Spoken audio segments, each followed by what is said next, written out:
Isang mapayapa at ligtas na araw sa inyo, Miss Terry, at sa inyong mga tagapakinig. Ako nga po pala si Lani, 19 anyos at isang college student dito sa Maynila. Mahirap ang buhay ng isang eskolar. Bukod kasi sa may grades na kailangang i-maintain, ay maliit rin ang allowance na nakukuha namin mula sa university. Gayunpaman, umaasa akong makakamit ko ang pangarap kong makagraduate balang araw, kaya minabuti ko na sumideline bilang manikurista pagkatapos ng klase. Nakakapagod po pero nakakatuwa rin dahil bukod sa ako mismo ay mahilig mag-manicure sa sarili ko, ay kumikita rin ako na nakakatulong sa mga gastusin ko sa pag-aaral. Isang araw ay niyaya ako ng pinsan kong si Joy na magbakasyon sa probinsya nila sa Antique. Summer break po noon kaya pumayag ako. Total, kailangan ko rin namang magpahinga dahil sobrang nakakapagod ang ginagawa kong pag-aaral sa umaga at pagiging manikurista sa gabi. Pero pagdating ko doon, na-realize ko na hindi talaga ako sanay ng walang ginagawa. Mabuti na lang ay binitbit ko ang manicure set ko. Naisip ko kasi na kutkutin ang kuko ng mga kamag-anak namin doon para malibang ako.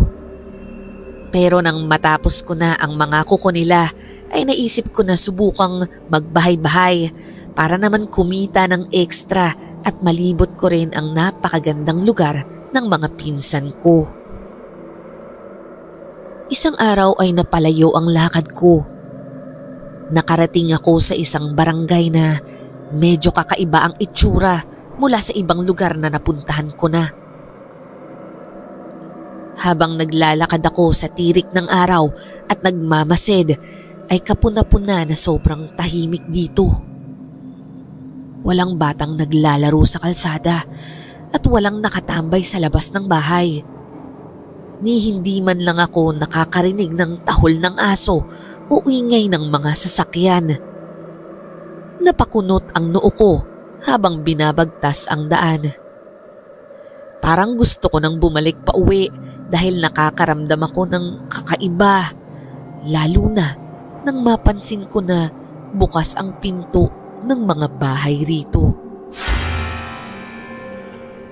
Gayunpaman, Miss Terry, sinubukan kong kumatok sa isa sa mga bahay at nagulat ako dahil mainit ang pagtanggap sa akin ng mga nakatira doon. Parang sabik na sabik sila sa mga bagong bisita. Nagpamanicure sila at nang matapos ako ay pinapunta naman nila ako sa mga kapitbahay nila na ganun din ang pagsalubong sa akin. Habang nagkukut-kut ako ng kuko, ay binibilang ko sa isip ko kung magkano na ang kinita ko at magkano pa ang kikitain ko sa araw na yun. Nawala na rin sa isip ko ang kaba ko kanina dahil sa sobrang dami kong parokyano dito at hindi ko na napansin na inabot na rin pala ako ng takip silim. Nilalagyan ko ng nail polish ang kuko ng isa sa mga matatandang babae na nagpagawa sa akin nang nakita ko na nakangiti siya habang pinagmamasdan ang kanyang mga kuko. "Ang galing mo, iha!" ang sabi niya habang nakatingin siya sa kanyang malinis na mga kuko. Pagkatapos noon ay kinausap niya ang mga amiga niya na para bang may gusto siyang ipahiwatig. "Dapat dalhin natin siya kay Mayor." ang nakangiti niyang sabi sa mga kasama niya. "Siguradong matutuwa iyon sa serbisyo mo, Ineng."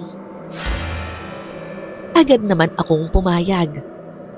Hindi biro na makilala mo ang mayor ng isang lugar, kaya't naisip ko rin na malamang malaki ang tip na makukuha ko dito, kaya kahit paggabi na ay agad naman akong sumama sa matanda. Pagdating namin sa bahay ng mayor sa dulo ng bayan ay namangha ako sa ganda at laki nito. Gawa ito sa bato at kahit alam mo na lumang bahay ay napakaayos pa rin ito. Napapaligiran ito ng malalaking puno at matataas ang gate. Tahimik at malinis ang kapaligiran. Pinagbuksan kami ng isang dalaga na may mahabang buhok. Kinausap ito ng matandang babae at binilina na sabihan si Mayor na may kasama raw siyang manikurista. Sumagot naman ito ng opo, sabay mabilis na naglakad papasok ng bahay matapos maisara ang malaking gate. Napansin ko na parang walang gumagamit masyado ng looban. Nakakapanghinayang naman, ang sabi ko sa sarili ko. Ang ganda at ang laki ng lugar. Sayang naman kung walang masyadong taong nakatira dito. Pinapasok na ako ni Lola at sinabing nasa loob na si Mayor. Mauna na raw ako dahil may kakausapin lang siya sa labas. Pagpasok ko sa loob ng napakagandang bahay ay sinalubong agad ako ng mayor na masayang nagpakilala sa akin. Napakaganda ng timing mo, Iha. Ilang buwan na akong hindi nakakapagpalinis ng kuko eh. Ako nga pala si Mayor June. Welcome sa bayan namin. Ang magiliw niyang bati habang nakikipagkamay sa akin. Matikas po siya. Mukhang masayahin at malapad ang kanyang ngiti. Sa tansya ko po ay nasa 50 pataas na siguro ang edad niya. Nakakatuwa namang kausap si Mayor. Medyo komedyante siya, magiliw at mukhang mabuting tao naman. Nakampante tuloy ako habang nakikipagkwentuhan sa kanya. Paminsan-minsan ay nagkukwento siya tungkol sa lugar nila. Maganda ang lugar namin, kaya nga ganito na lang ang pagmamalasakit ko sa bayan na ito. Ang gusto ko sana, ingatan ang bawat taong napapadpad rito. Hindi ko alam kung bakit, Misteri, pero parang may naramdaman akong bigat sa huling sinabi niya. Hindi ko na rin binigyan ng mali siya, pero parang may gusto siyang ipahiwatig. Nang matapos kami ay nakita ko na madilim na pala sa labas. Napansin agad ito ni Mayor at inalok na dito na lang sa kanila magpalipas ng gabi. Huwag ka nang umuwi, Iha. Malayo pa ang lalakarin mo. May guest house kami sa likod. Pwede kang doon na magpahinga. Ang nakangiting sabi ni Mayor June. Nag-alangan naman akong tanggapin ang alok niya.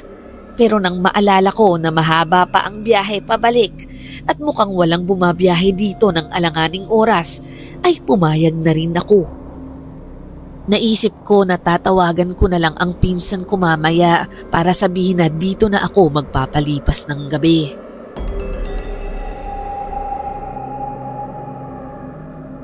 Hinatid ako ni Mayor sa isang maliit na cottage sa likod ng bahay na bato. Malinis ito at maaliwalas. Pag-alis ni Mayor June ay inayos ko na ang mga gamit ko.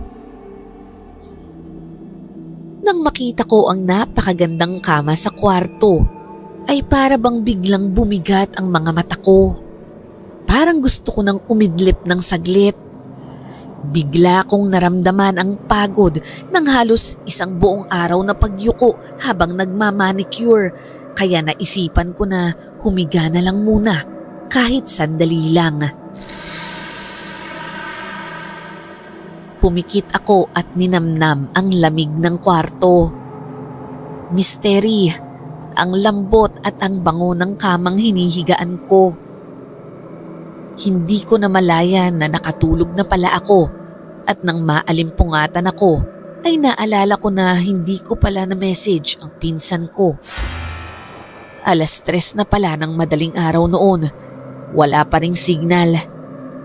Malamang ay nag-aalala na si Joy. Naisip ko na makigamit na lang ng telepono sa bahay nila Mayor kahit madaling araw na, kaya't pinilit kong bumangon.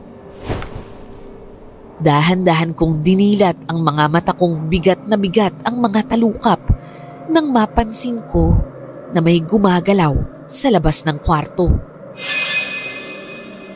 Hindi maayos ang pagkakasara ng pinto. May siwang. Nang akma ko nang isasara ito, ay napasilip ako at tumindig ang mga balahibo ko. Misteri. May mga matang nakasilip at nakamasid sa akin. Bigla akong napabalikwas. Ang antok na kanina ay binalot ako ay napalitan ng kaba at matinding takot. Baka guni-guni ko lang yun, ang sabi ko sa sarili ko. Dala ng marahil ng matinding pagod. Dahan-dahan akong lumapit sa pinto. Iniingatan ko ang bawat hakbang ko. Alam ko na hindi ako ang nagbukas ng pinto. Pero bago ko pa maabot ang doorknob, ay may boses akong narinig mula sa labas ng kwarto. May kasama pala ako sa guest house. Huwag mong isara ang pinto. Natigilan ako. Mahina at basag ang boses. Lumingon ako sa pinanggalingan nito at muntik na akong mapasigaw. Naroon sa madilim na sulok ng guest house at naglalakad ng dahan-dahan papalapit ng pinto ang matandang babaeng nagdala sa akin dito. Nakatitig sa akin ang kanyang mga matang hindi kumukurap. Huwag mong isara ang pinto. Ang ulit nito. Tumigil siya malapit sa akin. Nakatitig lang ang matanda at walang pagbabago sa blangkong ekspresyon ng kanyang muka. Nanginig ako. Nagbabanggaan ang mga tuhod ko habang tinatanong ko ang matanda. Bakit po kailangang nakabukas ang pinto? Hindi ito sumagot. Dala ng takot ko ay mabilis kong itinulak pasara ang pinto. Naramdaman ko na parang sinusubukan pa ng matanda na pigilan ito. Nang sumilip ako ay nakita ko na nakakunot ang noo niya habang pinipigilan ang pinto. Nang magkatitigan kami ay ngumiti siya pero hindi siya bumitaw. Binigyan ko ng isang mabigat na tulak ang pinto, sabay nilak ito. Kinabog naman ng matanda ang pinto ng 2 beses. Pagkatapos ay nanahimik na ito. Dali-dali akong lumapit sa bag ko. Kinuha ko ang cellphone ko at nakita ko na wala pa ring signal. Gumugulo na ang isip ko. Hindi ko na alam kung paano ako makakaalis dito sa lugar na to. Ngayon ay naghalo-halo na sa utak ko ang lahat ng kakaibang napansin ko sa bayang ito. Ang nakakabinging katahimikan sa kalsada, ang mainit na pagtanggap nila sa akin, at lalo na ang mga pinto ng mga kabahayan na parating nakabukas lang. Ang bigat na ng pakiramdam ko, Misteri. Kailangan ko nang umalis. Kailangan ko nang makatakas. Tinungo ko ang malaking bintana sa gilid ng kwarto. Ito ang pinakamadaling daan papalabas. Dahan-dahan kong hinawi ang kurtina ng malaking bintana. Pakiramdam ko kasi ay may nagbabantay sa pintuan, kaya minabuti ko na lang na dito ako dadaan. Pagdungaw ko ay kinilabutan ako sa tumambad sa akin.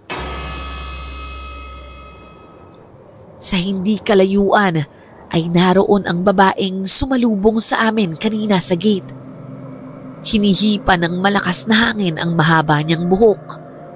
Nakatitig siya sa akin at napansin ko agad na walang puti ang mga mata niya. Itim lang ito at parang galit na galit. Kulay lumot na rin ang kanyang balat.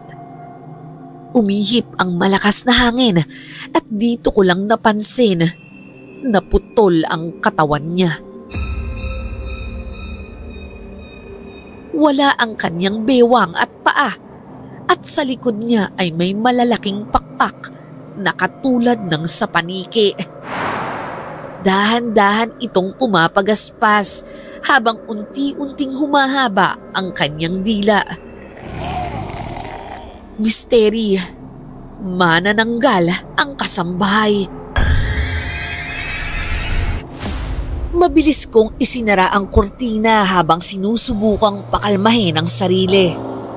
Wala na akong takas. Nanlumo ako, nanlambot ang mga tuhod ko at napaupo ako sa sahig. Sa gitna ng pagkaligalig ko ay biglang bumukas ang pinto ng kwarto. "Iya, ano bang ginagawa mo?" Napalingon ako ng mabilis. Andun pa rin ang matandang babae. Paano niya nabuksan ang pinto gayong nilak ko ito? Hindi na siya nag-iisa.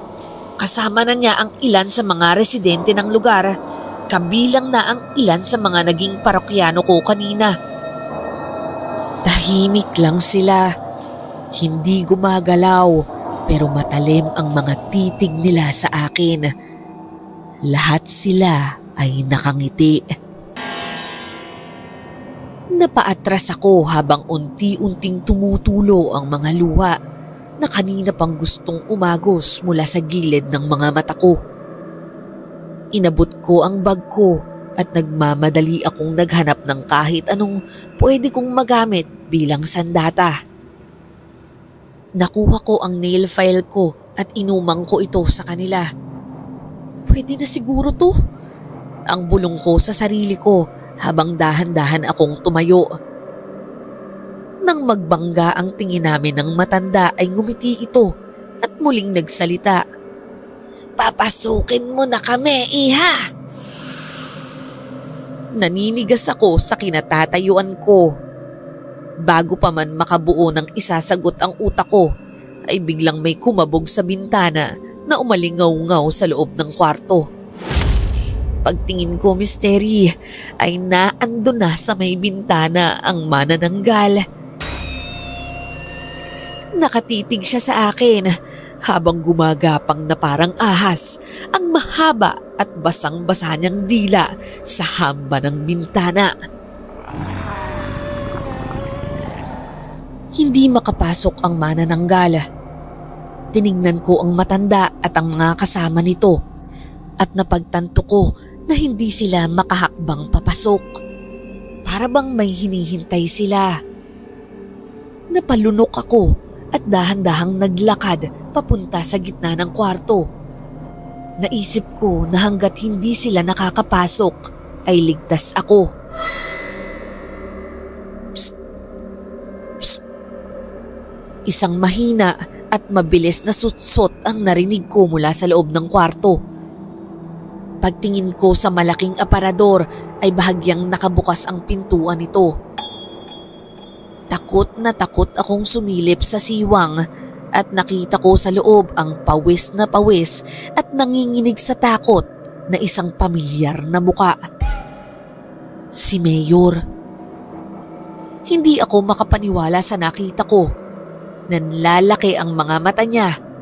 Katulad ko ay nangingilid rin ang mga luha sa kanyang mga mata. "Huwag mo silang papasukin. Huwag kang sumang-ayon na papasukin mo sila." Ang pabulong na sinabi ni Mayor June. "Kailangan nila ang imbitasyon mo para makapasok sila dahil nilak mo ang pinto." "Ano pong kinalaman ng paglako ng pinto?" Ang mahina kong sagot habang maingat akong pumapasok sa malaking aparador. Kita ko na hindi kami tanaw dito ng matandang babae at ng manananggal. "Sagrado ang mga bahay. May natural na depensa ito sa masasamang espiritu. Kaya hindi sila basta-basta makakapasok kapag hindi mo sila inimbitahan." Ang pabulong na sagot ni Mayor June. Nanginginig siya at nakita ko na kinakagat niya ang mga kuko niya. Sinusubukan niyang magpaliwanag sa akin habang ang mga malilikot niyang mata ay pasulyap-sulyap sa pintuan kung nasaan ang matanda at sa bintana kung nasaan nakaamba ang manananggal. Lahat ng natitirang tao dito sa bayan namin ay bihag ng lupon ng mga aswang. Iniisa-isa nilang yang gawin ang mga tao dito sa amin tuwing hindi kami nakakapag-alay ng bagong biktima. Pinipilit ni Mayor na tapusin ang kanyang paliwanag pero hindi niya mapigilan ang kanyang pagluha. Lumunok siya ng laway at nagpatuloy magsalita. Halos lahat sila ay kilala kami dahil magkakamag-anak lang naman kami dito. Kapag sinusubukan naman naming tumakas ay kakainin nila ang mga kamag-anak naming naiwan rito. Wala kaming ligtas. Natigilan si Mayor at napahagulgol. Misteri, nanlamig ang katawan ko nang marinig ang mga sinabi niya. Napakapit ako sa sarili kong braso at naramdaman ko ang panginginig ko dala ng sobrang pagod at takot. Pero, bakit hindi kayo manlaban? Ang pabulong kong naitanong sa kanya. Napailing naman agad ito. Bawat pamilya sa lugar na to ay may isa ng aswang. Bihag kaming lahat dito. Iisipin pa lang namin na manlaban ay siguradong malalagasan kami ng kapamilya. Napahagulgol siya. Hindi namin kayang isugal ang buhay ng mga natitira pa naming kamag-anak. Napatingin naman ako kay Mayor at napuno ako ng awa rito. Wala na ba tayong ibang paraan? Ang pabulong kong naitanong sa sarili ko. Biglang nagsalita si Mayor June. Pero hindi ko na kaya. Hindi ko na maatim ang ginagawa nila sa bayan namin. Kailangan nang matapos ang paghasik ng lagim ng mga aswang na yan. Mahigpit ang hawak niya sa braso ko. Iya, malapit nang mag-umaga. Kapag lumabas na ang araw ay may pag-asa tayong tumakas. Pero ngayon, magagawa lang natin magtago. Parang ayokong maniwala sa narinig kong plano ni Mayor. Paano kung pinain lang siya ng mga aswang sa labas? Tinititigan ko siya ng maigi habang naghahanap ng kahit anong indikasyon na nagsisinungaling lang siya. Sa puntong ito ay bigla siyang humugot ng isang lumang litrato mula sa kanyang pitaka. Pinakita niya sa akin ito at kinilabutan ako sa nakita ko. Mula sa liwanag ng ilaw ng kwarto na tumatagos sa slat ng pintuan ng malaking aparador, ay nakita ko na nasa larawan ang matandang babae na nagdala sa akin dito. Pero ang mas nakakahindik pa ng balahibo ay nang makita ko na ang nakayakap sa kanya ay si Mayor nung binata pa siya. Bago ko man maisipan ng masama si Mayor, ay nagsalita ito. Nanay ko ang matandang nasa pintuan. Nanlamig ako. Wala na akong magagawa pa kay nanay. Patuloy niya. Mabigat ang boses, puno ng lungkot at hinanakit. Iyakap na niya ang kadiliman. Naganid siya sa kapangyarihan at yaman. Siya mismo ang nagpresintang mayanggaw para maging aswang. Hindi na siya ang nanay na kilala ko. Napalunok ako sa sinabi ni Mayor. Kailangan kong makalabas dito para makahingi ng tulong mula sa mga albularyo sa labas. May natitira pang mga kababayan kong nakakulong dito at hindi ko hahayaang maging katulad sila ni nanay. Ang pabulong na sinabi ni Mayor, sabay parehas kaming nanahimik. Matagal din kaming nagtago ng tahimik sa loob ng aparador. Makalipas siguro ang halos 1 oras ay sumilip siya sa door slots ng aparador. Mahigpit niya akong hinawakan sa braso. Bumulong siya ng puno ng takot at pagmamadali. Kailangan na nating umalis. Ngayon na. Dahan-dahan naming sinilip ang slots ng aparador. Tahimik na at nang sipati namin ang nakabukas na pintuan ng silid ay naandoon pa rin ang matandang babae at ang mga kasama nito. Malapit na ang bukang liwayway. Ang bulong sa akin ni Mayor. Dito tayo dadaan para makatakas tayo. Ang sabi pa niya habang itinutulak ang manipis na plywood na nasa likuran ng aparador. Nagulat ako dahil may lagusan pala dito na papuntang kusina. Bumulong si Mayor June. Matagal ko nang pinlano ito. Ako lang ang nakakaalam na pwede tayong dumaan rito. Doon tayo sa pintuan sa kusina dadaan. Kapag inabutan ka ng umaga dito, sisiguraduhin nilang hindi ka na makakauwi sa inyo at doon ka na nila itatali sa labas para hindi ka na makapasok pa. Maingat kaming lumabas papuntang kusina. Kalkulado ang bawat hakbang namin papunta sa pintuan para hindi kami makagawa ng ingay. Hindi alam ng mga aswang na nakalabas na kami ng kwarto. Malapit na sana kami sa pinto nang biglang nagkatinginan kami ni Mayor. Lumangit-ngit ang kahoy sa sahig sa ilalim ng paa niya. Sa isang iglap, umalingaw-ngaw ang mga sigawan ng mga aswang sa loob ng bahay. Mula sa pasilyo ay nagsilabasan ng mga taong bayan kasama na ang nanay ni Mayor. Saglit silang napatigil sa bungad ng kusina, palingon-lingon sa dilim at nang makita na kami ay ngumiti ang matandang babae. Takbo! Ang sigaw ni Mayor. Mabilis naming tinakbo ang pintuan. Tinadyakan ito ni Mayor pabukas at pagkatapos noon ay tumakbo na kami sa malawak na looban papuntang gate. Sa likod namin ay nag-uumpisa ng makahabol ang mga residente. Nagsisisigaw sila at galit na galit. Nakalabas na kami ng gate nang halos abutan na nila kami.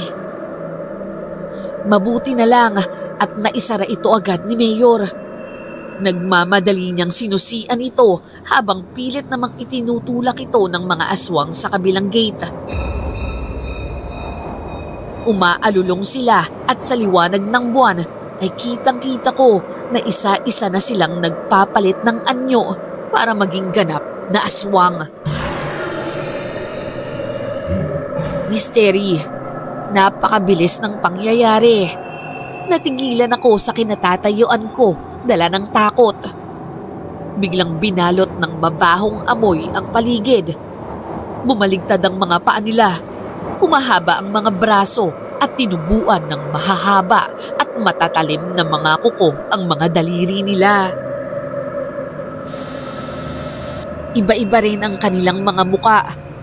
Ang iba ay nagmistulang baboy ramo at ang iba naman ay parang naging mga asong ulol. Samantalang ang ilan ay naging parang malalaking kambing. Matatalim ang kanilang mga ipin at mahaba ang kanilang mga dila. Ano pang tinitingnan mo dyan? Halika na! Ang nagmamadaling sigaw ni Mayor June habang hinihila ang braso ko papalayo. Kitang-kita ko na mabilis nilang pinapanik ang gate. Nahimasmasa na lang ako nang makarinig kami ng isang malakas na sigaw mula sa itaas. Mula sa bubong ng bahay ay lumabas ang manananggal. Lumipad ito pa itaas at mabilis itong bumulusok pa ibaba. Sumisigaw at galit na galit. Titig na titig ang mga mata nitong nanlilisik sa akin. Mabilis akong tumalikod para tumakbo. Pero palakas ng palakas ang sigaw ng manananggal. Malapit na niya akong masagpang. Nakakailang hakbang pa lang ako papalayo nang mapansin ko na papalakas na ng papalakas ang sigaw ng lumilipad na aswang at nararamdaman ko na ang hangin mula sa pagaspas ng kanyang mga pakpak. Napapapikit ako nang maamoy ko na ang masansang niyang amoy. Alam ko na yun na ang katapusan ko. Lani! Ang malakas na sigaw ni Mayor June. Tinulak niya ako papalayo at siya ang nasagpang ng aswang. Kinagat siya nito sa leeg at pareho silang gumulong sa tabi ng daan. Sinubukang manlaban ni Mayor pero mas malakas ang manananggal. Tumakbo ka na, Lani! Ang sigaw niya habang sinusubukan niyang pigilan ang mga kamay ng manananggal na unti-unti nang bumabaon sa kanyang dibdib at likuran. Kitang-kita ko ang takot sa kanyang mga mata habang nag-uumpisa ng tumulo ang dugo sa kalsada mula sa mga sugat niya. Sa di kalayuan ay nagtatakbuhan na papunta sa amin ang mga aswang mula sa bahay kanina. Umaalulong sila at pinangungunahan ng nanay ni Mayor na isa ng ganap na taong lobo. Tumayo ako at mabilis na tumakbo. Sinulyapan ko ulit si Mayor. Nakita ko na nagawa pa niyang makatakas ng kaunti mula sa manananggal. Nakatakbo pa siya papalayo pero nang makita niya ang mga aswang na malapit na sa amin ay huminto siya at hinarap niya ang mga ito. Binukan niya ang kanyang mga dugoang braso para mas makita siya ng mga ito. Nakuha pa niyang tingnan kung nakalayo na ako bago siya tuluyang sinagpang ulit ng mga aswang. Pumunit sa bukang liwayway ang isang napakalakas na sigaw, kasunod ang nakakatakot na alulong ng mga halimaw na alam kong walang awa ng pinagpepiestahan ngayon si Mayor June. Binilisan ko na lang ang takbo ko. Hindi ko na inisip kung may hahabol pa ba sa akin.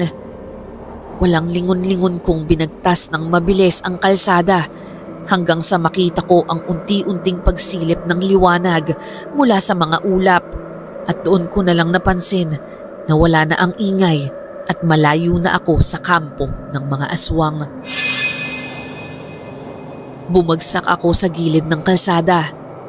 Pagod na pagod at uhaw na uhaw. Kasabay ng dahan-dahang pagsilip ng araw ang paisa-isang paglabas ng mga natitirang mga tao mula sa mga bahay na parating bukas ang mga pintuan. Pinalibutan nila ako at kitang-kita ko ang takot at gulat sa kanilang mga mata. Paano ka nakaligtas, Iha? Isang matandang lalaki ang lumapit sa akin. Hindi makapaniwala na buhay pa ako. Dahan-dahan niya akong inaangat paupo habang nakita ko na may isang kapitbahay na tumatakbo na papalapit sa akin na may dalang tubig. Tinulungan ako ni Mayor. Ang mahina kong sagot sa matanda. Tumahimik ang lahat. Alam na nila ang ibig kong sabihin. Nagsiyukuan sila. Parang nawalan silang lahat ng pag-asa. Ramdam ko na pagod na rin sila sa pamumuhay ng nababalot sa takot. Pinigilan ko ang pangangatog ng aking katawan. Huwag kayong mag-alala. Ang mahina kong nasabi pagkatapos kong makainom ng malamig na tubig na nagbigay sa akin ng kaunting lakas. Hahanap ako ng paraan para matulungan kayo. Hindi natin sasayangin ang pagkamatay ni Mayor June. Nagtinginan sila sa akin. Nakita ko na may kaunting ngiti na pinakita ang matandang lalaki na unang lumapit sa akin.